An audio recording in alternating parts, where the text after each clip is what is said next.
Shalom, salam sejahtera dalam kasih Tuhan Yesus Kristus, salam komando. Kita bersyukur kepada Tuhan, siang hari ini kita masih diberikan oleh Tuhan kesempatan untuk kita mencari Tuhan, kita beribadah kepada Tuhan. Terima kasih Bapak Ibu kita yang setia mencari Tuhan, beribadah kepada Tuhan, baik kita yang ada di media Zoom maupun Bapak Ibu yang sudah mengikuti lewat live streaming. Terima kasih Pak Benjamin. Selamat siang Bapak Ibu saudara-saudara sekalian. Shalom. Puji Tuhan ya. Shalom, shalom. Shalom, shalom. Kita masih diberikan kesempatan ini sesi yang kedua untuk kita doa puasa ya Bapak Ibu saudara-saudara sekalian. Sebenarnya saya mau menyampaikan firman ini, jujur aja saya gugup banget karena saya menyampaikan firman di depan hamba-hamba Tuhan. Sedangkan saya ini bukan pendeta dan tidak pernah bersekolah Alkitab juga. Tetapi ketika saya diberitahu untuk sama Bu Jessica untuk menggantikan Bu Jessica, saya berdoa sama Tuhan. Tuhan, apa yang harus saya sampaikan? Buat firman siang hari ini, siang besok ini Tuhan, saya enggak mampu, saya enggak bisa Tuhan. Tapi Tuhan bilang begini, kamu kan sudah saya kasih firman. Jadi waktu pesta Pantekosta itu Bapak Ibu saudara-saudara sekalian, saya setiap hari dikasih firman profetik sama Tuhan. Satu hari satu pasal. Itu yang kamu sampaikan buat anak-anakku supaya mereka tahu bahwa Bapak itu sangat berarti. Amin. Dan saya beri judul Hati Bapa. Baik Bapak Ibu saudara-saudara sekalian, sebelum saya melanjutkan dengan firman kita pada siang hari ini, marilah kita berdoa dulu ya Pak. Bapak Ibu, mari kita berdoa. Bapa di surga, terima kasih untuk kesempatan yang diberikan bagi kami untuk beribadah kepadamu Tuhan. Saat ini kami akan mendengarkan firman Tuhan. Bapa, hamba yang akan menyampaikan firman Tuhan. Aku sangat mengerti dan kekurangan hamba Tuhan. Hamba tidak ada artinya Tuhan. Hamba butuh Roh Kudus dan kuasa-Mu menuntun dan memimpin hamba. Supaya setiap firman yang hamba sampaikan ini Tuhan benar-benar berasal daripada-Mu Tuhan. Hamba percaya Engkau ada dan Roh Kudus-Mu menuntun hamba Tuhan. Hamba juga berdoa bagi setiap jemaat di Menara Doa Segala Bangsa yang baik yang di ruang Zoom maupun di channel YouTube. Semuanya bisa mendengar dan memahami firman ini. Dan firman ini menjadi berkat bagi kami, menjadi pegangan bagi kami. Tuhan, kami sudah siap mendengarkan firman-Mu. Kami patahkan, kami hancurkan segala kuasa iblis yang mengganggu akan ibadah kami Tuhan. Dan marilah Tuhan di tengah-tengah kami. Ini kami Bapa, terpuji nama-Mu Tuhan. Saat ini sampai selama-lamanya. Amin. Iya, baik Bapak Ibu Saudara sekalian, saya mungkin tidak pintar, tapi saya akan bercerita bagaimana itu Tuhan mengartikan setiap firman yang Tuhan sampaikan buat saya saat hari Pentakosta itu dan saat peperangan rohani. Saya tidak mau berbohong, saya itu pernah berdoa sama Tuhan, begini Tuhan, aku juga pengen didoain, karena waktu hari Pentakosta itu kan banyak sekali hamba pada kita semua itu minta didoain. Aku juga pingin, tapi kok banyak orang yang didoain, aku malu kayak gitu. Terus Tuhan bilang begini, alangkah indahnya anakku kalau kamu mendengarkan sendiri dari aku. Saya bukan bilang bahwa Bapak Ibu tidak boleh didoakan oleh hamba Tuhan. Terus saya juga bilang sama Tuhan, tapi aku juga mau dong Tuhan dinubuatin sama hamba-hamba Tuhan. Nggak apa-apa Tuhan, aku kembali lagi ke Pak Hebron. Saya bilang begitu. Jadi memang sampai sekarang akhirnya saya berkomitmen, saya tidak pernah minta apapun siapapun doain saya, bukan saya sombong, tapi saya mengalir aja. Ketika hamba Tuhan itu ada Roh Kudus, dia maksudnya mau doain saya, bernubuat saya terima seperti itu. Jadi Bapak Ibu Saudara sekalian, jadi saya itu saya akan bercerita bagaimana saya Tuhan mengasih pengertian, bagaimana Tuhan membawa saya, dan Tuhan itu kasih ini loh firman. Kenapa saya bawa firman itu hati Bapa? Karena memang Tuhan ingin mengatakan bahwa kita sebagai anak-anak Tuhan itu kadang belum mengerti hati Bapa itu seperti apa. Kita tidak mengerti. Karena kita masih cuek. Kita belum punya waktu banyak dengan Tuhan. Bapak Ibu Saudara, saya akan mulai, tidak semua ayat firman yang saya dapatkan itu akan saya bersaksi bagaimana saya mendapatkan. Ada beberapa aja yang saya akan saksikan pada siang hari ini. Jadi waktu mau peperangan rohani itu kan waktu bulan Mei ya, kalau tidak salah Mei apa Juni itu kan tanggal 30 Mei. Iya, 30 ya Bapak Ibu. Itu kan hari Minggu. Hari Minggu itu hari Kamis, ke suami saya sama anak saya yang besar ada keperluan ke Semarang, Bapak Ibu. Jadi ada satu kebiasaan yang keluarga kami lakukan, kami itu pergi kemana-mana selalu bersama. Baik itu kami ke belanja bulanan, kami beli baju, kami selalu bersama. Saya sama suami saya sama anak-anak saya. Kak, saya punya anak 2, Bapak Ibu. Tapi waktu itu saya bilang sama suami saya, aku minta maaf, aku tidak bisa ikut ke Semarang karena saya mau peperangan rohani. Saya minta maaf sama anak saya. Kak, Mama minta maaf, Mama tidak bisa ikut kamu. Tapi Mama doakan kamu yang terbaik. Apapun hasilnya, Tuhan kasih kakak yang terbaik. Lalu saya bilang sama Tuhan, biasanya saya pergi sama suami saya ke Semarang beberapa hari, tapi ini karena mau peperangan rohani, saya tinggal sama anak saya yang kecil. Saya minta Tuhan, Roh Kudus menuntun saya supaya saya itu menciptakan damai sejahtera di rumah saya, supaya saya bisa peperangan rohani itu dengan baik. Bapak Ibu Saudara sekalian, sebelum anak saya sama suami saya mau pergi itu mereka sudah siapkan segala sesuatu perlengkapan saya, dari paku, dari styrofoam, segala macam, dan materi yang dikasihkan Bu Riri itu semua sudah disiapkan. Karena memang benar, saya itu terakhir pegang komputer itu tahun 2003. Dan saya memang tidak bisa mengoperasi laptop ya Bapak Ibu. Jadi memang anak saya siapkan semua Bapak Ibu. Nah sudah sampai hari Kamis itu jam 11 suami saya itu masih membelikan saya peta Papua yang 1 meter itu Bapak Ibu Saudara sekalian. Dan hari Sabtu kemudian Bu Riri masih, hari Jumat itu Bu Riri masih kirim materi lagi. Saya dibantu sama anaknya Bu Elive untuk memprint lagi Bapak Ibu Saudara itu. Nah singkat cerita, saya itu waktu di print lagi, saya lihat itu peta, aduh kok lihat peta Papua Barat itu kok matanya botawa yang di printer itu kok enggak kelihatan ya, saya bilang begitu. Berarti saya harus beli styrofoam yang besar, karena waktu itu saya dan anak saya itu beli styrofoam yang kecil, nggak cukup, masa saya gelar di tempat tidur seperti itu. Akhirnya hari Sabtu, singkat cerita kami ada, gereja kami ada ibadah doa dan puasa. Itu saya pulang dari ibadah dan doa puasa, saya bilang begini sama Tuhan, Tuhan, saya hari ini mau beli styrofoam yang 1 meter, tapi aku naik motor. Nah, kalau saya taruh di depan, nanti bisa terbang, ataupun styrofoam itu hancur dan patah. Bagaimana ya Tuhan? Tapi saya enggak bisa Tuhan, saya harus beli. Dengan iman saya ke toko itu, saya bilang Mbak, saya mau beli styrofoam. Dia tanya, yang ukuran berapa? Saya bilang yang 1 meter. Terus dia enggak bilang harganya, langsung ngomong gini, Ibu naik apa ke sini? Naik motor. Aduh, kalau naik motor itu enggak bisa Bu, styrofoamnya bisa terbang atau bisa patah karena tipis banget. Ya udah, saya naik becak. Singkat cerita, saya ketemu sama Pak Beca. Akhirnya styrofoam itu sama Pak Beca ditaruh di atas. Kan? Terus saya bilang sama Pak Beca begini, Pak, nanti saya di jalan di depan, Bapak ikut dari belakang. Waktu saya naik motor itu Bapak Ibu, dalam pemikiran saya bahwa dia mengayuh beca itu cepat, karena muatannya itu styrofoam yang ringan, tapi ternyata tidak. Setiap saya lihat di kaca spion motor saya, kok masih di belakang ya, masih jauh sekali itu kayak gitu. Akhirnya sampai di lampu merah. Lampu merah itu kan kita motor, mobil berhenti, tapi abang beca enggak. Dia jalan terus. Dan saya nol, itu Bapak berkeringat sekali, kayak gitu. Singkat cerita, akhirnya saya pelan-pelan nunggu, kok belum nyampe-nyampe ya. Akhirnya hujan, udah mulai hujan begitu. Saya tunggu, saya bilang, Pak, lurus aja ya, saya nanti tunggu Bapak di depan pabrik. Kebetulan kami di Purbalingga banyak sekali pabrik bulu mata. Dan ketika saya menunggu Bapak itu masih jauh, terus saya bicara sama Tuhan begini, Tuhan, kasihan sekali itu Pak Beca. Styrofoam itu tuh tidak berat loh Tuhan.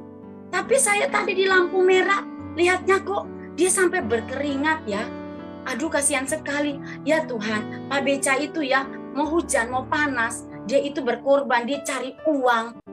Itu buat siapa Tuhan? Buat anak-anaknya ya. Mungkin hari ini, mungkin dia persiapkan, mungkin saja anaknya lagi butuh uang buat uang sekolah atau buat makan ya Tuhan. Aduh, kasihan sekali itu ya pengorbanannya. Tiba-tiba Roh Kudus bilang saya begini, nah kamu lihat, apa yang kamu lihat, itulah Bapa di dunia. Bapa di dunia sanggup memberikan yang terbaik buat anaknya. Aku nih loh, nah aku nih Bapa di surga, Bapa yang menciptakan kamu. Amen. Amen. Yes, amen. Menyiapkan segala sesuatu buat kalian. Bapak, aku itu mau kalian terbaik. Aku mau kalian itu dapat yang terbaik. Tapi aku kecewa.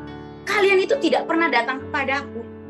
Ketika kalian punya masalah, kalian mengandalkan kekuatan kalian sendiri.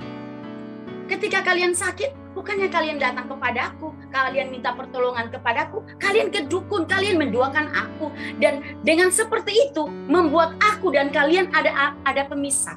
Ada halangan, ada benteng antara aku dan kalian. Terus Tuhan bilang, kamu ingat nah, hari pertama Pentakosta, saya kasih kamu di firman apa? Saya bilang, oh iya Tuhan. Tuhan kasih saya di firman Matius 7 ayat 7 sampai dengan ayat 11. Itu tentang hal pengabulan doa ya. Saya baca Bapak Ibu Saudara-saudara sekalian biar cepat. Jadi Tuhan kasih saya hari pertama itu hal pengabulan doa. Mintalah maka akan diberikan kepadamu. Carilah maka kamu akan mendapat. Ketoklah maka pintu akan dibukakan bagimu. Karena setiap orang yang meminta menerima, dan setiap orang yang mencari mendapat, dan setiap orang yang mengetok baginya pintu dibukakan. Adakah seorang daripadamu yang memberi batu kepada anaknya jika ia meminta roti, atau memberi ular jika ia meminta ikan? Jika kamu yang jahat tahu memberi pemberian yang baik kepada anak-anakmu, apalagi Bapamu yang di surga, ia akan memberikan yang baik kepada mereka yang meminta kepadanya. Itu langsung saya, oh iya Tuhan ya benar juga. Kita pegang ayat firman ini. Tuhan bilang, kamu minta, aku berikan. Kamu ketuk pintu akan dibukakan bagimu. Tapi kamu tidak minta kok. Tapi kamu tidak ketok kok. Bagaimana saya mau berikan buat kamu? Bapak sudah siapkan itu semua bagi kita. Tapi terkadang kita tidak mengerti. Karena apa? Kita tidak tahu hati Bapak itu seperti apa. Kita belum tahu hati Bapak, kita belum mengenal sepenuhnya hati Bapak itu seperti apa. Dan firman ini mengatakan bagi kita, Tuhan itu baik. Dia bilang kamu minta nak, apapun proses hidupmu, apapun tantangan hidupmu, aku akan menyelesaikan itu bagimu. Selesai. Bukankah saking sayang dan cintanya Tuhan bagi kita, Ia turun dari surga jadi sama dengan manusia, bahkan mati di kayu salib. Untuk apa anakku? Untuk menebus dosa kalian, untuk mematahkan kutuk-kutuk kalian. Tapi mana waktu yang buat aku? Saya bilang iya juga ya Tuhan, benar juga Tuhan Yesus. Dan firman ini Tuhan artikan bagi saya itu ketika anak saya pujian penyembahan. Dan Tuhan mengartikan setiap firman itu satu persatu. Dan saya sangat suka cita. Oh iya benar juga Tuhan ya. Tuhan itu sayang sama kita. Saking cinta dan sayangnya Tuhan sama kita. Sampai dia mati, dia mau naik ke surga, dia masih memikirkan. Pegangan apa yang harus saya tinggalkan buat anak-anakku. Ketika saya tidak ada bersama-sama dengan mereka. Bisa nggak tanpa aku ada bersama-sama? Mungkin firman itu bercerita tentang pada saat itu murid-murid Tuhan Yesus dengan Tuhan Yesus bersama-sama dengan murid-muridnya. Tapi saya percaya bahwa firman itu juga terjadi dalam kehidupan kita. Tuhan Yesus itu mati, bangkit, dia mau naik ke surga, dia masih memikirkan sesuatu pegangan yang harus dia tinggalkan buat anak-anaknya. Supaya anak-anaknya itu tidak lari, anak-anak itu tidak jalan salah. Anak-anak itu mendapat selamat. Apa yang dia kasih? Roh Kudus yang dia kasih, Bapak Ibu Saudara-saudara sekalian. Kita akan buka Bapak Ibu firman yang kedua yang Tuhan kasih buat saya Bapak Ibu. Yohanes 14 ayat 25 sampai dengan 26. Ya Bapak Ibu, saya mohon maaf kalau suara saya ini saya baru Yohanes 14, boleh ada yang baca? Yohanes 14. Yohanes 14 ayat 25 sampai 26. Sesungguh semuanya itu kukatakan kepadamu selagi aku berada bersama-sama dengan kamu. Tetapi penghibur yaitu Roh Kudus yang akan diutus oleh Bapa dalam namaku. Dialah yang akan mengajarkan segala sesuatu kepadamu dan akan mengingatkan kamu akan semua yang telah kukatakan kepadamu. Jadi Bapa itu luar biasa. Dia bilang minta, kamu punya masalah, minta. Ketok, datang kepada dia, semua dia selesaikan. Bahkan dia turun dari surga, dia mati, dia bangkit, dia masih memikirkan kita lagi. Dia kasih apa buat kita? Dia kasih pegangan. Pegangan apa? Roh Kudus. Bapak Ibu, dia kasih Roh Kudus. Roh Kudus itu, saya tidak perlu berbicara banyak tentang Roh Kudus, Bapak Ibu, saudara-saudara sekalian. Karena di Menara 2 ini, semenjak saya ada di Menara 2, banyak sekali hamba Tuhan yang berbicara tentang Roh Kudus. Apa itu peranan Roh Kudus? Roh Kudus apa? Penghibur, teman, ya. Kalau saya bilang Roh Kudus itu kompas, petunjuk jalan, penasehat kita. Itu Bapak. Kita percaya, saya ingat firman-Nya Pak Hebron Tritunggal, Bapa, Anak, dan Roh Kudus. Jadi Bapak itu tidak pernah meninggalkan kita. Cuma apakah respon kita sebagai umat Tuhan? Kita peduli enggak? Kita punya waktu enggak buat Tuhan? Ya Bapak Ibu saudara-saudara sekalian. Jadi Bapak itu luar biasa. Luar biasa. Bagaimana kita bisa mengerti hatinya Bapak buat kita kalau kita tidak baca firman? Kita enggak ngerti. Kita enggak tahu. Kita nggak ngerti, makanya kita harus baca firman. Dan saya sangat bersuka cita Bapak Ibu saudara-saudara sekalian, ketika saya bilang begitu kepada Bapak dan Bapak mengartikan itu bagi saya. Oh iya, Bapak itu baik, dia mengasihi, dia bilang minta akan kuberikan kepadamu. Dia sangat peduli. Dia tidak mau anak-anak itu jatuh, dia tidak mau anak-anak itu tidak mendapat selamat. Bahkan ketika dia naik ke surga, dia kirimkan Roh Kudus. Tapi ingat Bapak Ibu saudara-saudara sekalian, ada satu firman yang ketiga, ayat firman yang Tuhan katakan buat saya, hari itu pun Tuhan konfirmasi buat saya. Bapak Ibu saudara-saudara sekalian, itu Roma 8 ayat 26. Saya akan cerita bagaimana Roh Kudus bukan saja sebagai penasehat, Roh Kudus bukan saja sebagai penolong, Roh Kudus bukan saja teman, tapi Roh Kudus juga bisa berdoa untuk kita. Dan saya ketemu firman ini ada keunikan Bapak Ibu saudara-saudara sekalian. Saya saya akan bersaksi, akan saya bercerita bagaimana saya mendapat firman Roma 8 ayat 26 ini Bapak Ibu saudara-saudara. Waktu Pesta Pantekosta itu, kalau seingat saya hari Kamis itu saya vaksin Bapak Ibu. Saya vaksin. Jadi setiap hari itu ada firman yang Tuhan kasihkan buat saya. Waktu saya vaksin itu kan saya ikut di Menara Doa siang seperti ini kan, kita 3 kali ya waktu Pesta Pantekosta itu Bapak Ibu. Saya jam ini saya nggak ikut, saya vaksin. Tapi waktu pulang sebenarnya saya nggak sakit. Saya itu sebenarnya nggak sakit, tapi saya antusias baik sekali. Habis malam itu saya mau baca firman Tuhan. Saya cari lagi Tuhan. Jadi Tuhan itu bilang begini kepada saya, nah kamu baca satu hari itu 10 pasal. Jadi kalau saya baca, belum ada yang nyantel, belum ada kata profetik, saya ulang lagi dari depan, Bapak Ibu. Saya cari tahu, begitu nanti saya bilang begini, Tuhan ingatkan saya ya, di ayat yang mana, nanti saya catat. Saya seperti itu.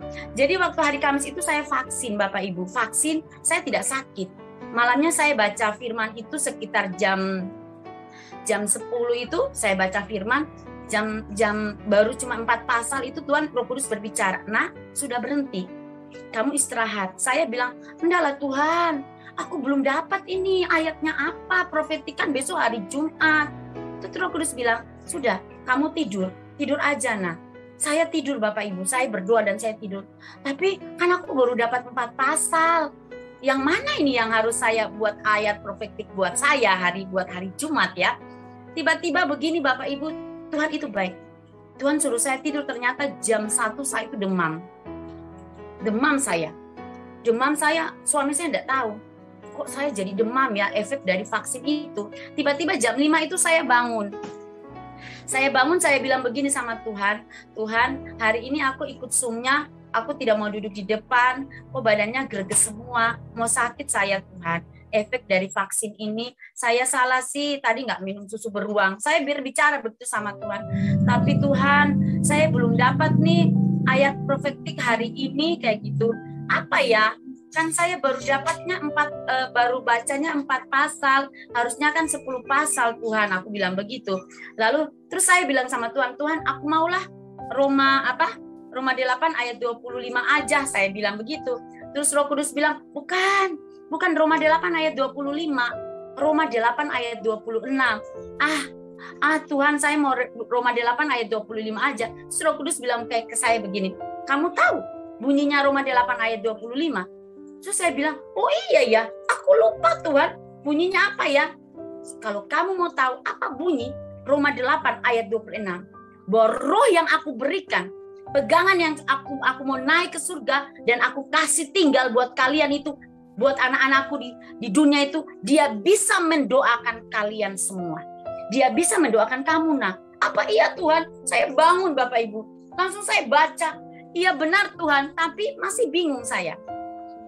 Masih bingung, terus saya memang cuma baca, oh iya Tuhan, saya karena memang saya masih kondisi saya demam, saya tidur lagi. Dan terkonfirmasi Bapak Ibu, pagi itu saya sempat chat ke Pak Hebron, Pak tolong doain saya, karena anak saya sama anak saya efek dari vaksin kami demam. Nah, siangnya itu Bapak Ibu, ibadah jam 12 terkonfirmasi. Saya ingat firman itu disampaikan oleh Bapak Benjamin Luki. Itu firman yang disampaikan. Waktu itu kan suami saya ngomong, kalau masih sakit jangan duduk dulu, ini kamu tiduran aja, enggak apa-apa, kayak gitu loh. Jadi memang saya jujur ya, saya dengar Zoom itu tidak terfokus juga, karena posisinya sakit, malah suami saya yang di samping berbahasa roh terus.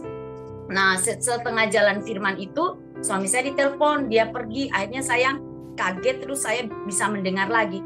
Tapi tiba-tiba saya dengar Pak Benjamin Luki membaca Roma 8 ayat 26, itu langsung Tuhan bilang begini, itu kan tadi pagi kan saya sudah bilang ke kamu, bahwa roh yang aku berikan buat kamu, itu bukan saja menjadi penolong, bukan saja menjadi penasihat, tetapi dia juga bisa mendoakan kamu. Boleh Bapak Ibu Saudara-saudara kita baca Roma 8 ayat 26. Boleh ada yang baca buat saya, boleh enggak apa-apa Bapak Ibu? Ayat 26. Demikian juga roh membantu kita dalam kelemahan kita, sebab kita tidak tahu bagaimana sebenarnya harus berdoa, tetapi roh sendiri berdoa untuk kita kepada Allah dengan keluhan-keluhan yang tidak terucapkan. Amin.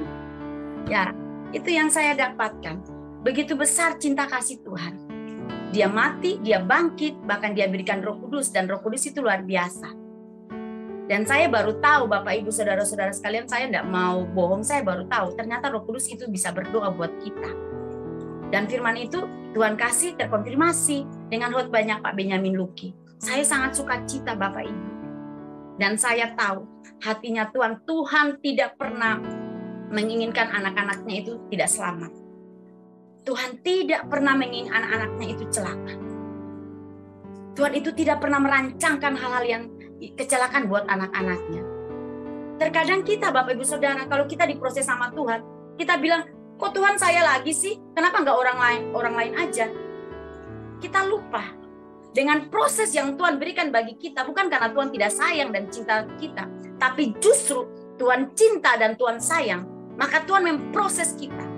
Tuhan memurnikan iman kita, supaya kita menjadi orang Kristen yang bukan orang Kristen yang biasa-biasa saja, tapi kita menjadi orang Kristen yang luar biasa. Itu yang Tuhan mau. Yes. Tuhan menjadikan kita anak-anak yang dahsyat, bukan anak yang ecek-ecek, bukan. Tapi Tuhan mau jadikan kita anak luar biasa, tapi kita mengeluh dulu.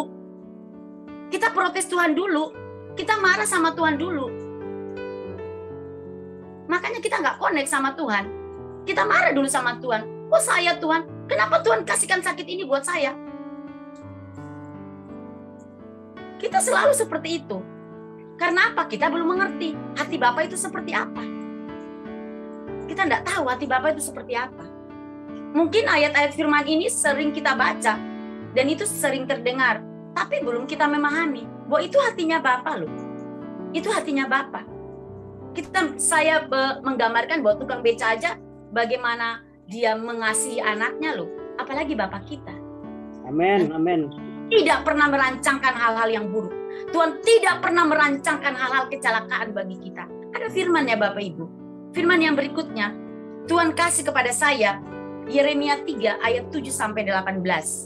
Itu firman yang berikutnya yang Tuhan kasih kepada saya, Bapak Ibu saudara-saudara sekalian. Yeremia 29 ayat 11 sampai 13. Demikian firman Tuhan, sebab aku ini mengetahui rancangan-rancangan apa yang ada padaku mengenai kamu.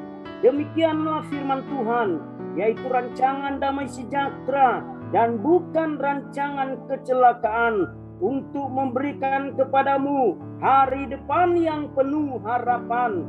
Dan apabila kamu berseru dan datang untuk berdoa kepadaku, maka aku akan mendengarkan kamu. Apabila kamu mencari aku, kamu akan menemukan aku. Apabila kamu menanyakan aku dengan segenap hati. Nah, ya kan Bapak Ibu saudara-saudara sekalian, firman ini nyata loh. Firman ini hidup. Ini membuka pikiran kita bahwa Tuhan tidak merancangkan hal-hal kecelakaan bagi kita. Jadi ketika kita punya proses hidup, satu yang saya mau bilang, jangan tawar hati sama Tuhan. Karena di setiap masalah kehidupan yang kita alami, proses yang hidup yang kita alami, pada akhirnya ada suatu sukacita, damai sejahtera yang Tuhan siapkan bagi kita. Jadi jangan tawar hati. Kalau kita punya proses hidup, saya merasa bahwa di Menara Dua Skala Bangsa banyak terobosan terjadi. Hari-hari banyak sekali perubahan terjadi. Puji Tuhan. Bagi yang sudah mendapat terobosan, kita mengucap syukur. Ya, tapi yang belum mendapat terobosan, ingat, waktu Tuhan bukan waktu kita. Sekali-kali saya bilang buat Bapak Ibu saudara-saudara, saya mohon maaf sebelumnya. Jangan masuk di menara doa ini untuk punya motivasi untuk mencari mujizat dulu. Tapi masuk beribadah di menara doa itu kita cari tahu hati Tuhan itu seperti apa. Temukan dulu hati Tuhan. Karena apa saya pegang? Janji Tuhan. Kalau kita tahu hati Tuhan dan kita melakukan apa yang Tuhan mau, jangan khawatir. Bukan kita yang mengejar berkat, tapi berkat yang mengejar kita. Yes, haleluya. Yes, amin. Bapak Ibu saudara sekalian, jangan sebagai rutinitas kita beribadah. Jangan. Tapi kita beribadah untuk benar-benar kita mendekatkan diri dengan Tuhan. Kita mencari hati Tuhan. Bapak Ibu saudara-saudara, kita tahu dulu hati Tuhan itu seperti apa. Maunya Tuhan itu seperti apa. Ada satu ilustrasi yang Tuhan berikan buat saya. Kemarin saya bilang begini, Pak, Tuhan, bagaimana itu saya bisa lagi mencari Tuhan itu lebih lagi? Tuhan bilang begini, kau punya suami karena? Iya. Ketika kau mengerti apa yang suamimu mau dari kamu, misalnya suamimu nggak mau kamu begini, kamu lakukan.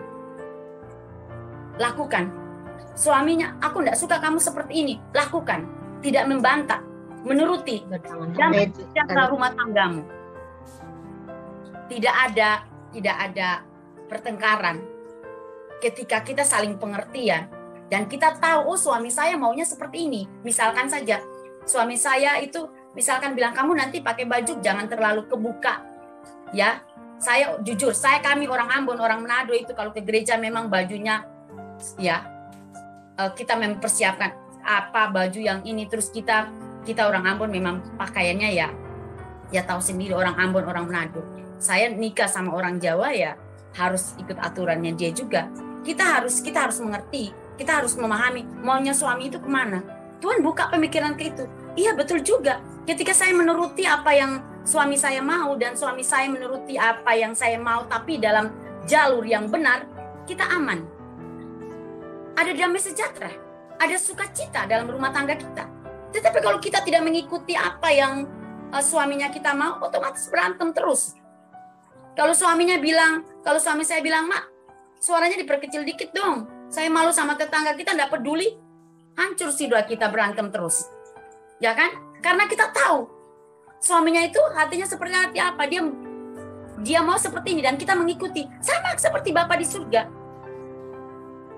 Sama seperti ketika kita mengerti dan kita tahu hati Bapa dan kita tahu bahwa aturannya Bapa seperti ini dan kita mengikuti, Bapak, Ibu, Saudara, kita hidup dalam damai sejahtera. Kita hidup dalam berkelimpahan. Karena kita mengerti Bapa dan Bapa mengerti kita. Yes. Itu yang ilustrasi yang Tuhan berikan buat saya. Baru kemarin Tuhan berikan buat saya. Mungkin saya tidak pintar, saya bilang sama Tuhan, Tuhan saya tidak pintar merangkai kata untuk berkhotbah karena saya bukan seorang pendeta. Tapi saya mau mencoba, saya mau belajar ketika saya disuruh oleh pemimpin ya saya taat. Ya Bapak Ibu, jadi mari kita mencari hati Tuhan. Dan Bapak Ibu Saudara-saudara sekalian, saya dapat juga firman yang berikutnya itu terdapat di Habakuk 3 ayat 17 sampai 18. Sebenarnya ini waktu Tuhan kasihkan saya firman ini, saya bilang, Tuhan, ini kan lagu sekolah minggu. Jadi kalau Habakuk 3 ayat 17 itu kan dia bercerita, sekalipun pohon ara tidak berbunga, pohon anggur tidak berbuah. Ya, hasil pohon zaitun mengecewakan, sekalipun ladang tak menghasilkan. Kambing domba. Aduh, salah saya nggak bagus Bapak Ibu. Dan saya pada itu saya bilang begini sama Tuhan, Tuhan, artinya apa ini? Habakuk 3 ayat 17 sampai 18 itu. Tuhan bilang begini, nah, saya tidak mau saat kamu suka saja kamu datang bersukaria mengucap syukur kepadaku. Yang saya mau saat kamu suka, saat kamu duka, kamu datang mengucap syukur kepadaku. Itu yang Tuhan mau. Itu saya dapat firman itu, saya aduh, oh iya benar juga ya. Benar juga. Jangan sampai saat kita suka kita mengucap syukur, Tuhan terima kasih untuk berkat yang Tuhan memberikan buat kita hari ini. Ya. Tapi saat kita duka, kita ngambek sama Tuhan. Tuhan kok nggak adil sih? Kok saya seperti ini? Tuhan nggak mau. Tuhan bilang sama kita, saat kita suka, saat kita duka, kita datang bersukaria. Mungkin Bapak Ibu Saudara-saudara sekalian, saya menyiapkan firman ini, saya berpikir bahwa masa pandemi. Ingat, masa pandemi saat ini adalah masa-masa yang sukar. Masa-masa di mana orang itu cari uang susah. Tapi dengan ayat ini berkata bahwa sekalipun pohon ara tidak berbunga, tetap bersukaria, tetap memuji dan menyembah. Amin. Itu yang Tuhan mau dalam kehidupan kita sehari-hari. Amin. Bapak Ibu, ada ayat terakhir yang Tuhan kasih buat saya di akhir terakhir waktu pesta Pentakosta, itu terdapat dalam Malaki 17 ayat 18. Dan saya mengerti bahwa begitu besar cinta Tuhan, kebaikan Tuhan, kasih sayang Tuhan bagi kita. Dan firman ini saya baca, saya menangis loh. Kalau sekian saya tidak tahu ya, mungkin Bu Lenda sama Pak Beni yang sudah banyak firman tuh. Dan kata ini saya mendapat bahwa Tuhan itu sayang sama kita lewat ayat ini. Karena apa? Hati Tuhan itu berbicara bahwa Tuhan itu tidak pernah merancangkan hal-hal yang buruk bagi anak-anaknya. Tapi Tuhan mau pada akhirnya kita ada bersama-sama dengan Tuhan. Pada akhirnya Tuhan akan membedakan mana orang fasik dan mana orang benar. Dan pada akhirnya ada perbedaan antara orang yang beribadah kepada Tuhan dan tidak. Amin. Jadi semua itu serangkaian firman ini Tuhan, Bapak Ibu Saudara-saudara, membuka pemikiran saya bahwa Tuhan Yesus itu baik. Hati Bapa itu baik. Semua itu dia pada akhirnya dia tuh mau kita ada bersama-sama dengan dia di surga menjadi pengantinnya. Amen. Ya Bapak Ibu Saudara-saudara sekalian, itu yang saya merasakan bahwa betapa besar cinta Tuhan bagi kita semua. Lalu Bapak Ibu Saudara-saudara, mungkin sampai sekian, tapi ada secukup firman saya sangat sederhana karena ya inilah saya dengan apa adanya.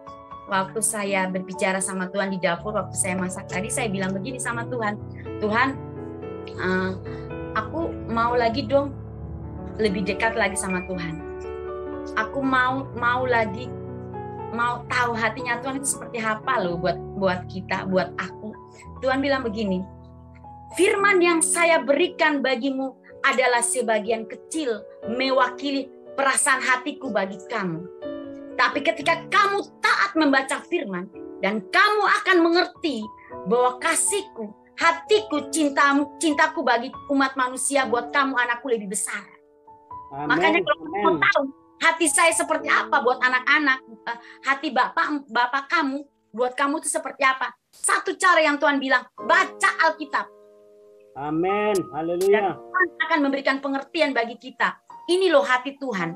Baca Alkitab dan kita mengerti apa yang Tuhan mau. Oh, Tuhan ini cinta. Dan kalau Tuhan bilang kita begini ya kita. Kalau Tuhan bilang ke kiri ya ke kiri. Jangan Tuhan bilang ke kiri kita ke kanan. Nggak boleh. Ya. Makanya kita harus banyak membaca firman dan kita mengerti apa maunya Tuhan, hatinya Tuhan tuh bagi kita tuh seperti apa. Jadi kita meresponnya juga dengan baik. Kita merespon bahwa kita menyerahkan seluruh, kita mendedikasi hidup kita bagi Tuhan. Bapak Ibu, hari ini di tengah pandemi, untuk menutup firman saya berbicara, saya mau sampaikan satu pesan buat Bapak Ibu. Kalau ada proses yang Tuhan berikan bagi Bapak Ibu, satu, jangan tawar hati sama Tuhan, tetap mengucap syukur. Dua, ayo, mari kita kenali hati Bapa kita dengan banyak-banyak membaca firman Tuhan. Terima kasih. Tuhan Yesus memberkati. Amin. Amin. Haleluya. Bapak Ibu saudara-saudara sekalian. Dan saya mohon maaf banyak kekurangan yang mungkin dalam saya menyampaikan firman ini. Terima kasih Bapak Ibu. Sebelumnya saya akan berdoa bagi Bapak Ibu saudara-saudara sekalian. Ya. Bapa di surga, terima kasih. Engkau baik, Engkau luar biasa. Terima kasih untuk Roh Kudus-Mu menuntun hamba-Mu ini Tuhan. Sehingga hamba-Mu bisa menyampaikan firman ini. Dan biarlah firman ini Tuhan tertanam dalam hati pemikiran kami semua. Supaya hari-hari ini Tuhan, di tengah-tengah pandemi ini Tuhan, kami benar-benar mencari tahu hati-Mu Tuhan. Dan kami benar mengerti apa yang Engkau mau dalam hidup dan kehidupan kami. Terima kasih Tuhan. Terima kasih untuk waktu-Mu bagi kami. Saya berdoa bagi semua yang hadir di Menara Dua Segala Bangsa di siang hari ini, baik yang ada di ruang Zoom maupun yang ada di YouTube channel Tuhan. Biar kuasa Tuhan, perlindungan Tuhan, terobosan dan pemulihan terjadi dalam kehidupan mereka. Kalau ada yang sakit, Tuhan sembuhkan. Dan saya mengucap syukur Tuhan, kalau hari-hari ini Tuhan, Engkau sudah memberikan kekuatan yang baru buat Bapak Gembala kami Pak Hebron. Engkau memerintahkan Pak Hebron untuk beristirahat. Ada sesuatu rencana besar yang akan Tuhan rencanakan, yang akan Tuhan berikan buat Pak Hebron. Dan setelah nanti Pak Hebron bisa bergabung bersama-sama dengan kami dan kami melihat ada terobosan dan pemulihan. Engkau akan pakai Menara Dua Segala Bangsa lebih lagi Tuhan. Terima kasih Tuhan, Engkau sudah menjaga keluarga besar Pak Hebron, ibu dan juga anak Tuhan. Dan mereka semua tetap sehat, tetap kuat dalam perlindungan Tuhan. Dan kami percaya tidak ada satupun dari virus-virus yang bisa menyusahkan tubuh mereka. Karena dalam tubuh mereka ada tanda-tanda milik Tuhan Yesus. Terima kasih, ini doa dan harapan kami Bapa. Ampuni atas segala dosa dan pelanggaran kami ketika kami hamba-Mu menyampaikan firman, terselip dosa dan lewat pikiran dan hati hamba. Ampuni hamba. Ini doa dan harapan hamba Tuhan. Terima kasih di dalam nama Tuhan Yesus. Hamba berdoa dan mengucap syukur. Terpuji-puji nama-Mu Bapa saat ini sampai selama-lamanya. Amin.